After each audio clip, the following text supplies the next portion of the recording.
Wait, aku coba ya. Oke, selamat. Mungkin kalau di Indo sore ya. Selamat sore teman-teman semua. Di sini kebetulan kita udah malam. Jadi hari ini aku pengen ngobrol-ngobrol biasa aja sih, nggak yang formal-formal banget. Jadi please kalau misalnya ada yang mau ikut nimbrung atau mau nanya itu langsung open mic aja nggak apa-apa. Atau kalau lebih nyamannya di chat juga boleh. Jadi hari ini kita ngobrol-ngobrol tentang a guide to be productive dalam menghadapi dunia yang kayaknya dar-dar-dor banget deh sekarang gitu ya. Mungkin bisa dilanjut slide-nya Kak Filza. Alright, kita tahu semua ya yang di depan mata kita sekarang apa ya, economic crisis yang heboh banget, dolar bisa nyampe 18.000, terus juga unemployment rate, di mana-mana nyari kerja susah, apply sana sini belum tentu keterima, dan permintaan-permintaan atau persyaratan-persyaratan yang udah sebenarnya kayak nggak masuk akal lagi untuk misalnya kita fresh graduate gitu. Nah, terus juga ditambah lagi dengan ecological crisis, bumi yang semakin panas, climate change, climate crisis, kebakaran hutan, dan lain-lain yang sebenarnya juga berefek terhadap kehidupan kita sehari-hari. Dan belum lagi perang yang sampai sekarang tuh nggak selesai-selesai dan ngaruh juga akhirnya ngaruh ke harga minyak kita sekarang. Tapi, even hal-hal ini udah terjadi sekarang, banyak hal yang udah terjadi sekarang dan ngaruh banget ke kehidupan kita, ekonomi kita, sampai mental health kita juga harus secara sadar, apa ya, mencari cara gitu, gimana sih cara mengatasi ini, bukan mengatasi the whole problem, tapi mengatasi masalah yang akhirnya kena ke diri aku gitu. Misalnya mempengaruhi mental health aku, misalnya mempengaruhi kok aku jadi susah dapat kerja dan lain-lain. Jadi itu, sekarang kita bakal lihat lagi kira-kira step apa aja sih yang kita bisa ambil untuk mengantisipasi masalah ini atau untuk menghadapi masalah ini. Tuh. Bisa next. Yup, what is the starter pack? Apa aja starter pack yang kita perlu untuk prepare gitu ya. Let's see. Iya, ada. Kalau di aku ya, ini menurut aku itu adalah leadership and life skill. Nah, leadership itu sendiri kayak gimana sih? Apakah kita harus menjadi leader atau gimana sih maksudnya gitu? Mungkin bisa kita lihat di next slide, Kak Filza. Oke, yang pertama leadership. Leadership ini maksudnya apa? Adalah mulai dari diri kita sendiri. Of course, kita nggak bisa mengatasi semua permasalahan ini. Of course, ini akan untuk saat ini akan berjalan seperti itu, tapi kontrollah apa yang kita bisa kontrol. Misalnya apa? Ya diri kita sendiri gitu. Mulai dari diri kita. Kita harus bisa lebih adaptif dan punya time management yang lebih disiplin. Karena menurutku yang paling sulit adalah orang yang menjadi penumpang di hidupnya sendiri. Orang yang nggak punya target, dia jadi penumpang aja di hidupnya sendiri. Hari ini temennya pengen ke tempat A, dia oke ikut aja.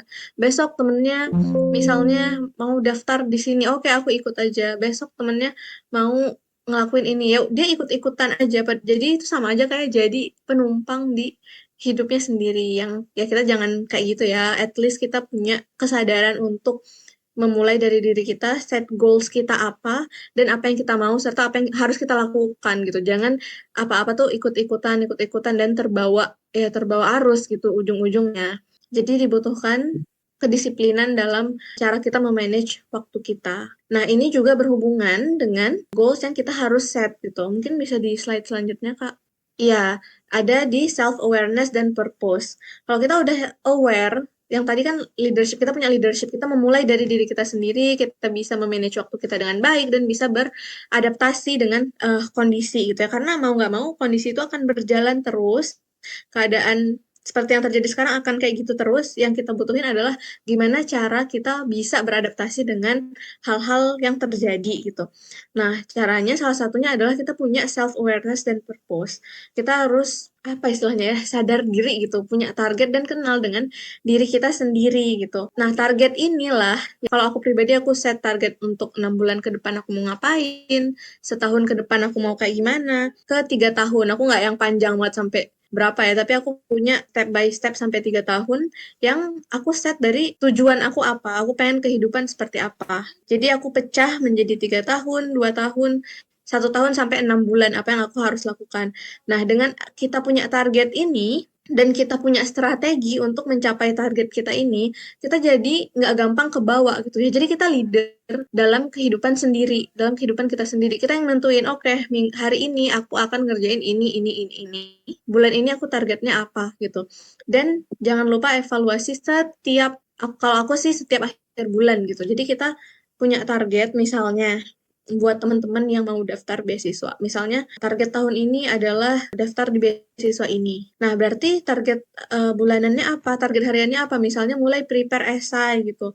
Terus mulai minta tolong proofread esai sama temanku misalnya yang udah jadi award itu termasuk target. Lagi-lagi ini berhubungan dengan gimana cara kita bisa memanage dan disiplin dengan waktu kita. Oke, selanjutnya ada persistent and resilient. Misalnya nih, kenapa banyak orang yang akhirnya gagal, nggak nyampe, atau di situ-situ aja, karena mungkin dia belum cukup kuat berusaha. Kalau misalnya kita jatuh 7 kali, ya udah kita bangun 8 kali gitu ya. Kita kita bangun lagi setelah jatuh, walaupun ini sebenarnya nggak gampang. Aku sendiri buat akhirnya bisa lolos beasiswa ini, aku udah mengalami 3 kali gagal. Ini percobaan keempat gitu ya. Jadi kalau misalnya aku berhenti di percobaan aku yang ketiga, biasa kan kita 3 kali ya, aduh aku udah 3 kali ini nyoba, udahlah mungkin takdirku bukan di sini. Tapi enggak, mungkin jarak antara kita sekarang dengan goal yang kita mau itu mungkin 1 kali percobaan lagi gitu. Dan aku juga adalah orang yang percaya kayak ngabisin jatah gagalku dulu deh. Jadi kalau aku daftar sesuatu, misalnya daftar kerja, daftar beasiswa, aku tahu mungkin untuk kemampuanku ini, itulah butuh self awareness ya, kayak oh aku nyadar mungkin kemampuanku yang segini nggak lulus nih, kok aku langsung one shot, langsung sekali coba. Jadi ya aku ngabisin lah jatah gagalku dulu gitu, ngabisin jatah gagalku untuk akhirnya bisa dapet percobaan keempat aku berhasil. Kalau aku nggak nyoba yang pertama, aku nggak nyoba yang kedua, atau baru ke yang ketiga, lah jatah gagalnya ini belum habis gitu. Aku jatah berhasilnya di percobaan yang keempat, makanya disitulah tempat kita akhirnya bisa berusaha persisten lagi dan resilient dengan hal-hal yang kita usahakan gitu. Adalah courage to fall and grow. Nah, ini masih berhubungan dengan persisten dan resilient tadi. Jadi yang pertama kita punya target, kita bisa memanage itu dengan waktu yang disiplin, dengan manajemen waktu yang baik. Terus kita punya persistensi untuk mengusahakan mimpi kita itu. Kita punya persistensi dan resiliensi untuk terus coba untuk setiap hari aku misalnya setiap hari aku latihan bahasa Inggris misalnya, kita punya hal tersebut, konsistensi tersebut. Yang selanjutnya adalah keberanian kita untuk jatuh dan berkembang lagi gitu. Karena kalau misalnya kita udah punya target, kita udah punya mimpi, kita udah mengusahakan mimpi tersebut, kita pasti tetap akan melewati yang namanya kegagalan gitu. Kita udah punya target, terus kita baru nyoba sekali, terus gagal dan kita jatuh, terus kita nggak bangun lagi karena kita nggak berani gagal gitu ya. Atau terpuruknya cukup lama karena gagal itu, ya udah jadinya kita berhenti di situ aja. Atau yang lebih parahnya lagi, kita terlalu takut gagal, akhirnya kita nggak nyoba, kita tunda, nunggu waktu yang tepat segala macam, padahal nggak ada waktu yang tepat. Nah, jadi kalaupun misalnya gagal, ya kita meng-acknowledge kegagalan kita, menerima dulu kegagalan kita gitu, karena itu pasti berat dan pasti sedih dan it's okay gitu. Kalaupun kayak aku dulu juga aku gagal, aku sedih banget. Oke, sorry banget. Oke, tadi udah nyampenya ke courage to fall and grow ya. Nah, di sini setelah kita mencoba sesuatu ya, pastikan kita siap untuk gagal. Karena untuk menyambut kesuksesan atau keberhasilan ya kayaknya kita siap-siap aja ya. Of course aku siap untuk berhasil gitu. Tapi apakah kita siap untuk gagal kan belum tentu, dan itu yang kita harus antisipasi. Aku set waktu, aku boleh sedih tapi 2 hari aja gitu, aku boleh sedih tapi 3 hari aja, setelah 3 hari aku mulai mengevaluasi lagi di mana kesalahanku gitu. Jadi setelah kita acknowledge, oke, aku gagal, aku sedih, memberikan waktu untuk diriku sendiri mungkin 2-3 hari untuk menerima kegagalan ini, terus oke, di hari keempat aku akan mengevaluasi kira-kira aku kurangnya di mana, dan move on guys. Evaluasi udah tahu salahnya di mana, move on untuk kesempatan yang lain lagi. Jadi gagal itu bukan akhir kita, tapi adalah batu loncatan kita untuk bisa improve lagi dan melakukan yang lebih baik lagi di kesempatan selanjutnya gitu. Oke, next. Jadi itu tadi yang pertama skill leadership yang meliputi semuanya. Yang kedua adalah self awareness dan punya target. Terus yang ketiga, bagaimana kita mau mewujudkan target kita ini, bagaimana kita mau mewujudkan mimpi kita ini, itu dengan ya berusaha, dengan persisten, dengan ketahanan yang cukup tinggi dan berani untuk gagal, mengevaluasi dan coba lagi. Dan ini ada satu quotes dari Einstein, "In the midst of every crisis lies great opportunity." Jadi di tengah-tengah setiap adanya krisis pasti ada kesempatan baru yang muncul gitu. Baik, terima kasih banyak Izah for sharing.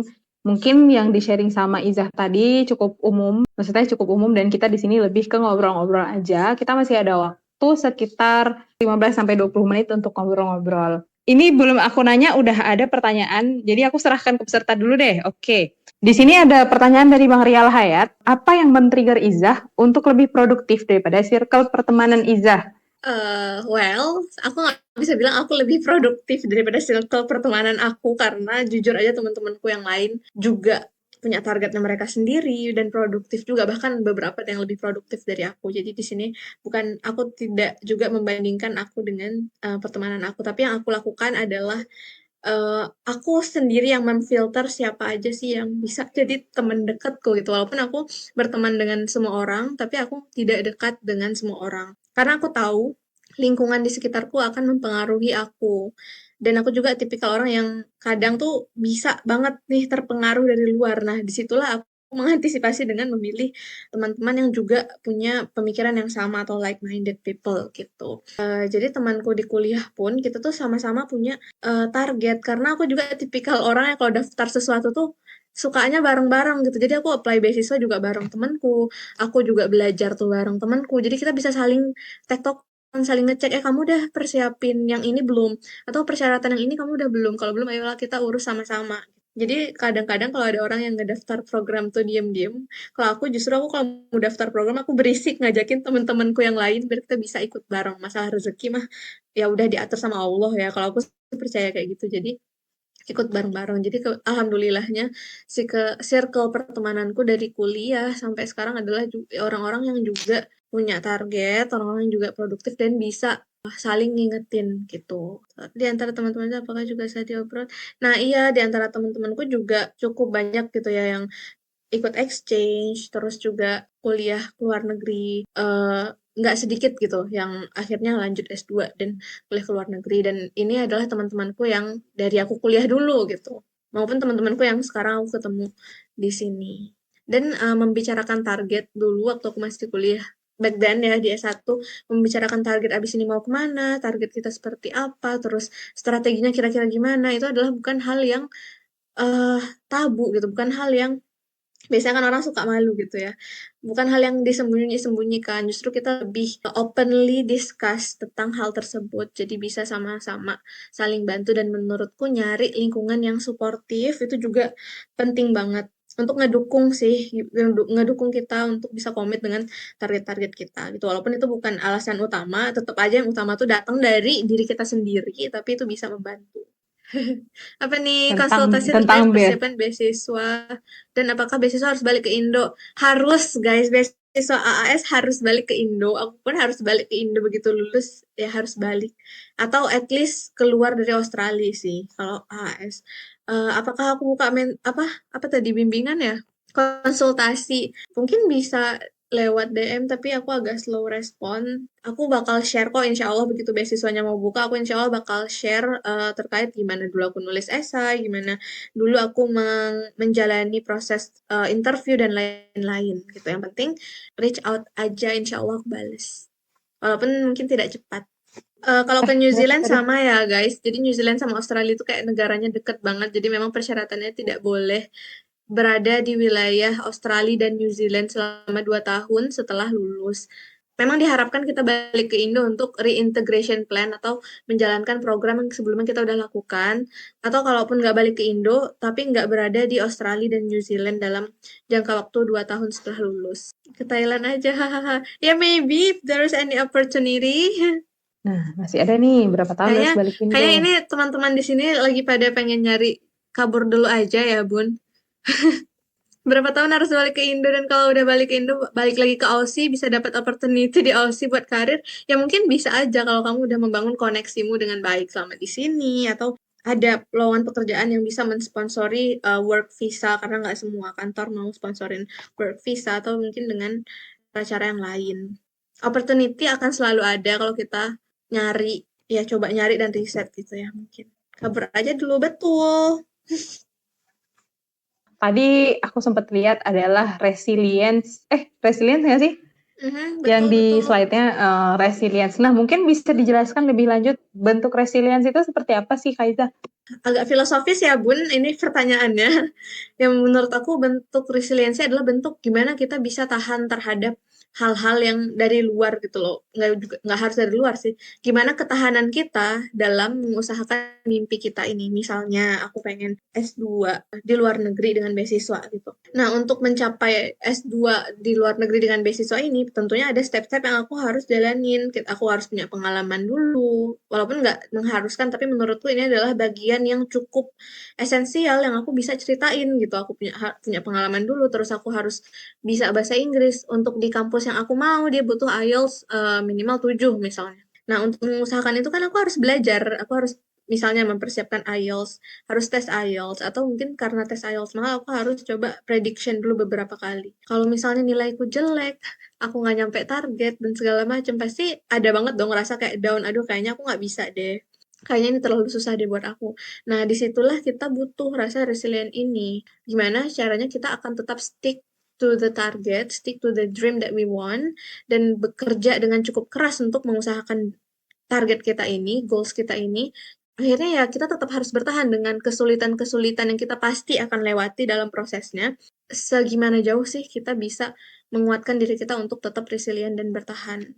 Karena banyak banget juga pasti pengalaman-pengalaman mungkin satu atau dua orang yang atau aku sendiri juga karena aku akhirnya menyerah di tengah jalan akhirnya nggak nyampe deh ke target akhirnya atau mungkin aku akhirnya pindah ke plan B aja deh plan C aja deh which is nggak apa-apa karena ya berarti kita punya perencanaan yang cukup matang kalau kita punya A, B, C, D gitu kan tapi ya resiliensi itu sejauh mana kita bisa bertahan dengan kesulitan-kesulitan yang akan kita hadapi dalam proses kita mau mencapai goalsnya kita.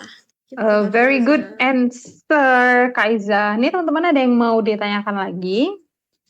Tadi kita udah ngomong soal resilience gitu. Resilience juga adalah part dari cara biar kita produktif juga gitu. Adalah bagian dari produktivitas itu sendiri. Menurut Kaiza, salah satu tantangan terbesar ketika kita mau jadi produktif itu apa sih? Menurut aku adalah diriku sendiri. Karena aku tuh gampang ke distract, gampang kayak aduh males deh kayaknya hari ini gitu atau aduh ini terlalu susah. Disitulah balik lagi penting gimana sih kita kayak menjadi leader untuk diri kita sendiri dan di kehidupan kita sendiri kayak bisa akhirnya set dan memutuskan nggak nih aku nggak bisa males-malesan terus atau kayak pagi-pagi ya pasti kita semua mengalami ya kayak males banget nih bangun pengennya tidur aja sampai siang sampai sore pengen tapi kan nggak boleh ya jadi kalau pagi-pagi itu kadang aduh aku males banget tapi nggak bisa jadi how we control ourselves is really important ya taking control of ourselves gitu rasa malas rasa capek yang pasti akan selalu datang. Menurutku itulah ujian terbesar aku meskipun kalau orang lain mungkin ada dari luar gitu ya kalau dari luar mungkin ya perkataan orang misalnya atau halangan hambatan-hambatan dari luar atau mungkin termasuk geografi itu juga ngaruh loh guys kayak misalnya aku dari Aceh untuk tes IELTS aja aku harus ke Medan dulu segala macam dan lain-lain gitu atau aku tes di Aceh tuh nggak ada yang komputer kalau ditanya ujiannya apa kesulitannya apa itu pasti banyak gitu kan tapi yang paling gede adalah menurutku ujian dari yang datang dari dalam diri sendiri meskipun kita bisa nyelesain sendiri karena kalau dari luar aku lebih kayak cuek gitu sih dan aku nggak terlalu peduli juga orang mau ngomong apa. Even sometimes keluarga sendiri kayak ya udah atau teman dekat kayak ya udah gitu kan. Tapi kalau dari diri sendiri kayak malesnya ada banget, capeknya ada banget, aduh kecewa banget. Nah, itulah yang menurutku ujian terbesar aku. Tapi balik lagi gimana cara kita bisa taking control of ourselves. Dan itu penting banget makanya balik ke leadership, balik ke self awareness lagi, terus resiliensi kita gimana gitu. Jadi yang kita obrolin hari ini tuh sebenarnya ujung-ujungnya tuh balik lagi ke diri kita sendiri sebenarnya. Assalamualaikum, Iza. Waalaikumsalam.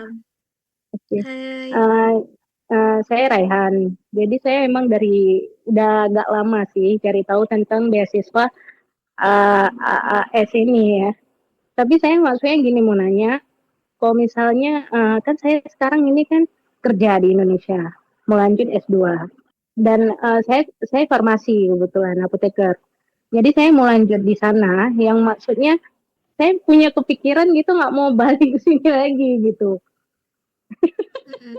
Ya Saya mungkin punya pikiran lah, mm, maksudnya untuk opportunity-nya saya ini, maksudnya saya melanjut S2 itu Magister of Pharmacy atau uh, apa public Magister of Public Health yang bisa kasih opportunity buat saya tuh yang lebih luas gitu. Habis itu misalnya Australia sama New Zealand gitu kan, itu yang saya lihat dua ya. Misalnya untuk bidang kesehatan itu lebih banyak mana gitu untuk imigran untuk bisa berkarir antara dua negara ini. oke, jujur aku jawab berdasarkan yang aku tahu ya. Karena aku Iya, nggak iya. berkarir dan nggak apa ya pengalamanku tuh sama sekali nggak ada di bagian science, di bagian health, public health, farmasi aku nggak punya.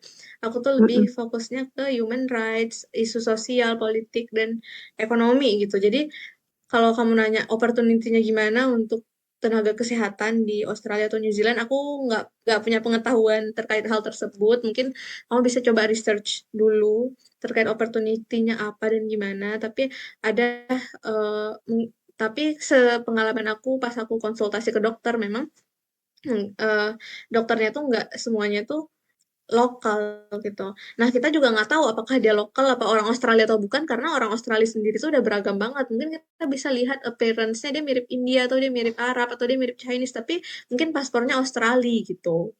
Karena di sini tuh sangat multicultural jadi nggak bisa ngejudge apakah dia imigran atau bukan, apakah dia punya keluarga negaraan Australia atau bukan. Jadi apakah opportunity terhadap imigran di bidang kesehatan itu baik atau enggak di sini tuh aku jujur kurang tahu. Dan kalau memang ada rencana untuk nggak balik lagi ke Indo, lebih baik kamu nyari beasiswa yang nggak mewajibkan kamu untuk balik lagi ke Indo gitu. Mungkin bisa nyari beasiswa kampus. I don't know, bisa research beasiswa lain yang nggak harus balik ke Indo. Karena kalau misalnya pengennya daftar AAS, kita sangat diharapkan untuk kembali ke Indo atau at least tuh keluar dari Australia 2 tahun gitu kan. Atau LPDP apalagi. Tapi untuk anak-anak LPDP tuh begitu lulus tuh nggak harus langsung pulang. Mereka bisa ngambil graduate visa gitu. Nah Erasmus, iya benar Erasmus setahu aku itu tuh nggak wajib balik ke Indo. Dulu aku sempat kepikiran mau daftar Erasmus walaupun nggak kesampaian.